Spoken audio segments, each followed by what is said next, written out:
Hello বন্ধুরা, কেমন আছো তোমরা সবাই? আশা করি সব ভালোই আছো। আজকে আমরা বায়ুমণ্ডলের অধ্যায় নিয়ে কিছু এমসিকিউ নিয়ে এসেছি, ঠিক আছে? সেগুলোকে এক এক করে দেখবো আর তোমাদেরকেও দেখবো যে কতটা তোমরা লেকচারটা ভালো করে শুনছো। তো আজকে তোমাদের একটা টেস্টই হয়ে যাচ্ছে, এটা প্রথম টেস্ট আমরা নিচ্ছি, ঠিক আছে? তো চলো এক এক করে শুরু করছি। আর হ্যাঁ, তোমাদের যে কোয়েশ্চেন গুলো করা হবে তার মধ্যে চারটে অপশন থাকবে, এ বি সি ডি, ঠিক আছে? এরকম করে চারটা অপশন থাকবে। সেখানে যেটা রাইট হবে সেটাকে তোমরা দাগ নম্বর অনুযায়ী ধরে নাও, একের এ আছে তো এটা তোমরা লিখে কমেন্ট বক্সে পোস্ট করবা, ঠিক আছে? তো চলো এক এক করে দেখে নিচ্ছি। তো প্রথম কোয়েশ্চেন হচ্ছে, ট্রোপোস্ফিয়ার প্রতি 1000 মিটার মানে 1 কিলোমিটার উচ্চতা বৃদ্ধিতে তাপমাত্রা হ্রাসের গড় হার কত? তোমাদের কাছে 5 সেকেন্ড আছে, ঠিক আছে? তোমরা এর উত্তরগুলো তাড়াতাড়ি করে দাও, ঠিক আছে? তো option A 5.4%, 4 degree centigrade, option B 6.4 degree centigrade, and option C 7.4 degree centigrade, এবং অপশন ডি 8.4 ডিগ্রি সেন্টিগ্রেড। তাড়াতাড়ি করে তোমাদের উত্তরগুলো দাও। তো চলো এবার দেখে নিচ্ছি তোমাদের উত্তরটা কি এসছে। তো এটার যে উত্তরটা হবে সেটা হচ্ছে অপশন বি, ঠিক আছে, 6.4 ডিগ্রি সেন্টিগ্রেড। এটা তোমাদের অলরেডি লেকচার গুলোতে পড়ানো আছে, ঠিক আছে? তোমরা যদি রিভিশন না করে থাকো তাহলে লেকচারটা রিভিশন করে আসো এবং এর এই প্রশ্নগুলির উত্তরগুলো দাও, ঠিক আছে? তো এর ব্যাখ্যা আমরা দেখে নিচ্ছি যে ট্রোপোস্ফিয়ার, তোমাদেরকে যে লেয়ার গুলো পড়িয়েছিলাম, ঠিক আছে? তো এটা নিচেরই লেয়ার আছে ট্রোপোস্ফিয়ার, ঠিক আছে? লেয়ার গুলোর নাম বলো।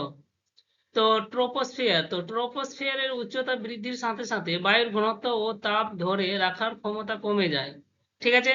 তাপ ধরে রাখার ক্ষমতাটি কমে যায়, ফলে প্রতি 1000 মিটার উচ্চতায় গড়ে 6.4 ডিগ্রি সেন্টিগ্রেড হারে তাপমাত্রা কমে। একেই আমরা স্বাভাবিক উষ্ণতা হ্রাসের হার বা নর্মাল ল্যাপস রেট বলি, ঠিক আছে?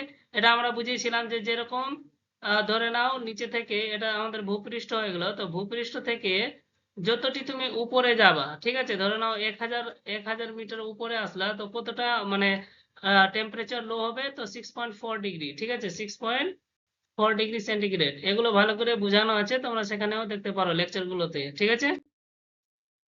দ্বিতীয় কোয়েশ্চেন হচ্ছে, মহাশূন্যে সরাসরি প্রতিফলিত সূর্য রশ্মির পরিমাণ বা পৃথিবীর অ্যালবেডো পরিমাণ কত?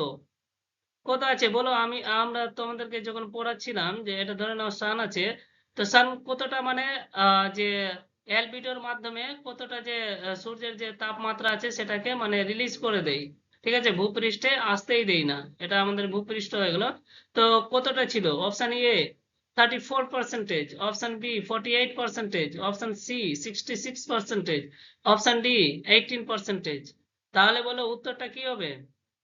তোমাদেরকে করানো হয়েছিল কত ছিল, মনে আছে? 34%। তো যাদের উত্তর এ এসে তারা নিজেকে সাবাসি দিয়ে দিবা যে তোমরা লেকচারটা ভালো করে দেখেছো হয়তো বা পড়াশোনাও ভালো করছো, ঠিক আছে? আর যাদের ভুল আসছে তারা অবশ্যই লেকচার গুলোকে দেখো। তো এর উত্তর কি পেলাম আমরা? অপশন এ, ঠিক আছে? তো সূর্য থেকে আগত মোট 100% সৌরশক্তির মধ্যে ধরে নাও একটা সান আছে, এখান থেকে 100% যখন আসছে তার মধ্যে থেকে কতটা তোমার গিয়ে 34%, অংশ কি হয়ে যায়? মেঘ, 25%, ধূলিকণা 6, এবং ভূপৃষ্ঠ কতটা? 3%। এদের দ্বারা সরাসরি প্রতিফলিত হয়ে মহাশূন্যে ফিরে যায়, যা পৃথিবীকে উত্তপ্ত করে না, ঠিক আছে? কোয়েশ্চেন নাম্বার 3, ওজোন স্তরের, ওজোন লেয়ারের ব্যাপারে আছে, ঠিক আছে? প্রথমে তো বলো তোমরা যে ওজোন লেয়ার মানে কোন স্ফিয়ারে পাওয়া যায়, ঠিক আছে?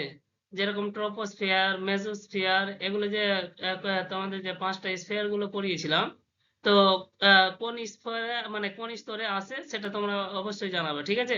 তো ওজোন স্তরের ঘনত্ব পরিমাপের বহুল ব্যবহৃত এককটি হলো option A pascal, option B dobson, option C millibar, option D decibel. তোমাদেরকে পড়িয়েছিলাম, তো এর উত্তরগুলো দাও, কি হবে? তো এর উত্তর কি আছে? অপশন ডি ডপসন, ঠিক আছে? তো বিজ্ঞানী নাম মনে রাখবা, জিভিএম ডপসন। তিনি এই যে ওজোন স্তরের ঘনত্ব পরিমাপের একককে তিনি ডবসন ইউনিট বলেছিলেন, ঠিক আছে। তো ওনারই ডবসনের নাম অনুসারে তার যে ওজন করার যে মাপ আছে সেটাকে আমরা ডবসন ইউনিট বলি, ঠিক আছে। কোয়েশ্চেন নাম্বার 4, ট্রপোস্ফিয়ার ও স্ট্র্যাটোস্ফিয়ারের মধ্যবর্তী সংযোগ স্থল বা সীমানাকে কি বলা হয়? ঠিক আছে, ট্রপোস্ফিয়ার ধরে নাও এটা ভূপৃষ্ঠ হয়ে গেল, এটা ট্রপোস্ফিয়ার হয়ে গেল, এটা স্ট্র্যাটোস্ফিয়ার হয়ে গেল, ঠিক আছে। তো এখানে কি বলছে, ট্রপোস্ফিয়ার ও স্ট্র্যাটোস্ফিয়ারের মধ্যবর্তী সংযোগ স্থল বা সীমানাকে কি বলা হয়? এই যে ট্রপোস্ফিয়ার এবং স্ট্র্যাটোস্ফিয়ার এর যে মাঝখানে যে মানে সীমানা আছে তাকে কি বলা হয় বলো? Option A stratopause, option B mesopause, option C tropopause and option D turbopause. বলো তোমাদের কি আসছে উত্তর? তো এর উত্তর কি আছে? ট্রোপোপজ, ঠিক আছে। ট্রোপোস্ফিয়ারের ঊর্ধ্ব সীমা এবং স্ট্রেটোস্ফিয়ারের নিম্ন সীমার মধ্যবর্তী স্তব্ধ অঞ্চলকে প্রায় 1.5 থেকে 3 কিলোমিটার যে মানে অঞ্চল পাওয়া যায় সেটাকে আমরা কি বলি? ট্রোপোপজ, ঠিক আছে। এখানে উষ্ণতার পরিবর্তন স্থির থাকে। এগুলো সব তোমাদেরকে পড়ানো হয়েছে, ঠিক আছে। কোয়েশ্চেন নাম্বার 5, ভূপৃষ্ঠ সংলগ্ন বায়ুমণ্ডলের মধ্যে সবচেয়ে শীতলতম স্তর কোনটি? ঠিক আছে, তো ভূপৃষ্ঠের বলো, ট্রপোস্ফিয়ার, মেসোস্ফিয়ার, থার্মোস্ফিয়ার না এক্সোস্ফিয়ার? তোমাদের উত্তর কি আছে? তো উত্তর কি হবে? মেসোস্ফিয়ার, ঠিক আছে। মেসোস্ফিয়ারের ঊর্ধ্ব সীমায় এ বায়ুমণ্ডলের সর্বনিম্ন তাপমাত্রা রেকর্ড করা হয়, ঠিক আছে। তোমাদের যে লেয়ার গুলো পড়িয়েছিলাম 5টা লেয়ার, সেখানে আমরা দেখিয়েছিলাম যে সেখানে কত ছিল, -90°C থেকে 92°C পর্যন্ত নেমে যায়। তাই একে আমরা কি বলেছিলাম? বায়ুমণ্ডলের শীতলতম স্তর। এগুলো তোমাদেরকে সব ভালো করে বোঝানো আছে, ঠিক আছে। যদি তোমাদের উত্তরগুলো ঠিক না আসে তাহলে তোমরা অবশ্যই লেকচার গুলোকে দেখো, ঠিক আছে, রিভিশন করো।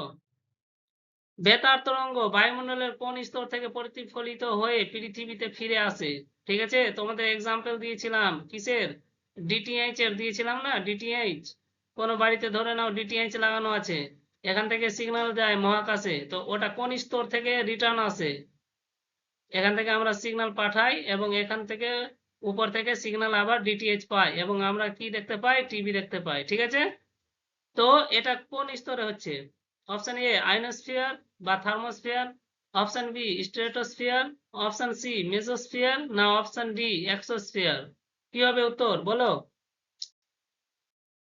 তো এর উত্তর কি হবে? আয়নোস্ফিয়ার, ঠিক আছে। এর ব্যাখ্যাগুলো দেখে নিচ্ছি। থার্মোস্ফিয়ারের নিম্ন অংশে তীব্র সৌর বিকিরণের ফলে বায়ুর অণুগুলি আয়নিত অবস্থায় থাকে।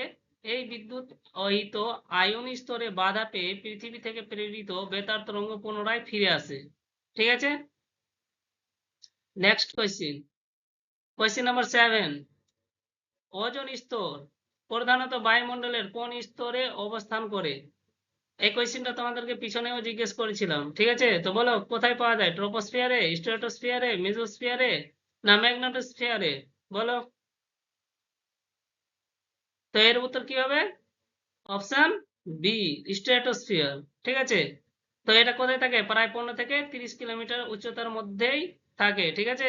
এবার বলো যে ওজন যে লেয়ার আছে ওখানে, ওজন গ্যাস, তো ওজন গ্যাস ওখানে কি কাজ করছে? তোমাদেরকে কিছু বলেছিলাম স্কিন ক্যান্সার নিয়ে, কোনো কিছু মনে আছে? তো বলো তোমরা, কমেন্ট বক্সে জানাও যে ওজোন গ্যাসের কি প্রয়োজন আছে সেখানে। আনুভূমিক বায়ু প্রবাহের মাধ্যমে উষ্ণ বায়ুর শীতল অঞ্চলের দিকে উত্তাপ স্থানান্তরের প্রক্রিয়াকে আমরা কি বলি?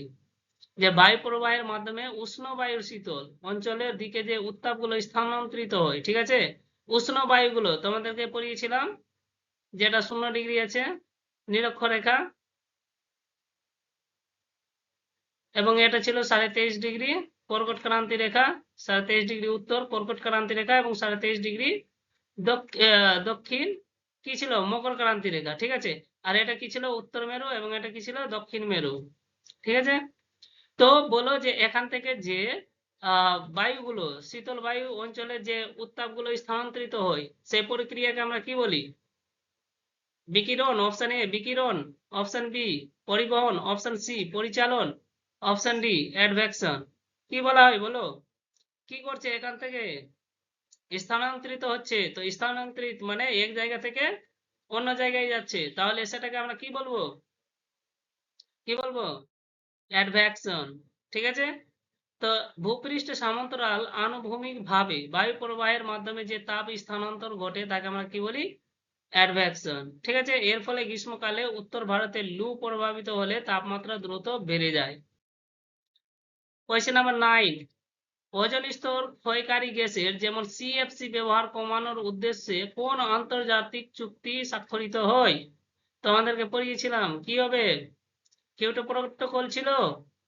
Option A Kyoto protocol, B Montreal protocol, C Paris চুক্তি, ডি রামসার চুক্তি। এটা কি হবে? এটা প্যারিস চুক্তি। এটা কোথায় হয়েছিল? ফ্রান্সে।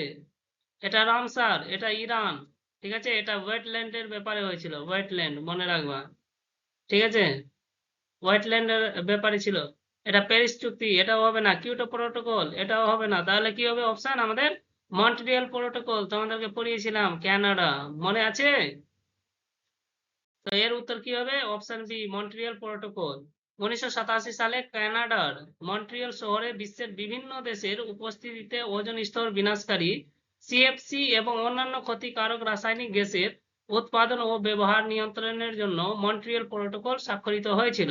এবার তোমাদের জন্য কোয়েশ্চেন আছে যে সিএফসি যে গ্যাস আছে, ঠিক আছে, কয়েকটি সিএফসি গ্যাসের নাম লিখো তোমরা কমেন্ট বক্সে। ঠিক আছে? কোয়েশ্চেন নাম্বার 10, বায়ুমণ্ডলের ধূলিকণা বা এরোসোল সূর্যের কোন বর্ণকে সবচেয়ে বেশি বিচ্ছুরিত করে? অপশন এ লাল বর্ণকে, সবুজ বর্ণকে, নীল বর্ণকে, না হলুদ বর্ণকে? কি হবে এর উত্তর? আকাশ কেমন দেখতে আছে? কেমন? তো এর উত্তর কি হবে? অপশন বি নীল বর্ণ। ঠিক আছে? তো ক্ষুদ্র তরঙ্গ দৈর্ঘ্যের নীল আলো ভাসমান ধূলিকণা বা এরোসোল দ্বারা বায়ুমণ্ডলে সবচেয়ে বেশি বিচ্ছুরিত হয়। এই বিচ্ছুরিত নীল আলো আমাদের চোখে পৌঁছায় বলে আকাশকে আমরা কি দেখতে পাই? নীল। তো এটা তোমাদের 10টা এমসিকিউ ছিল। এবার তোমাদের কটা উত্তর মানে রাইট হয়েছে, মানে কত নম্বর পেলা, ধরে নাও আমরা 10টা এমসিকিউ করলাম, 10-এর মধ্যে তোমরা কত নম্বর পেয়েছো তোমরা কমেন্ট বক্সে জানাও। ঠিক আছে? আর এখানে অ্যান্সার কি গুলো দেওয়া আছে। তো আশা করি তোমাদের এই